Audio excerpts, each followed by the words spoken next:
মোহাম্মদ ইউনূসের পদত্যাগের ভাবনার মধ্য দিয়ে দেশের রাজনীতিতে ছোটখাটো একটা ভূমিকম্প বয়ে গেল। অবশ্য সেই কম্পন মিলিয়ে যেতেও সময় লাগেনি। অন্যান্য উপদেষ্টা এবং রাজনৈতিক দলগুলোর তৎপরতায় পদত্যাগের সিদ্ধান্ত থেকে সরে এসেছেন ড মোহাম্মদ ইউনূস। প্রায় ২৪ ঘণ্টার উত্তপ্ত পরিস্থিতির পর দেশের রাজনীতিতে বয়ে গেছে ঠান্ডা বাতাস।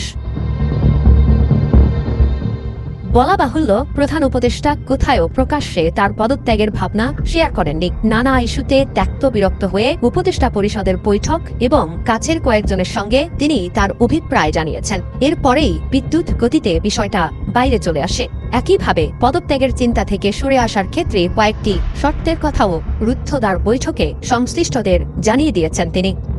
ড মোহাম্মদ ইউনূস পদত্যাগ করছেন না। শুক্রবার তথ্যটি স্পষ্টভাবে জানিয়েছেন তার বিশেষ সহকারী প্রকৌশলী ও প্রযুক্তিবিদ ফয়েজ আহমেদ তৈয়ব। এক্ষেত্রে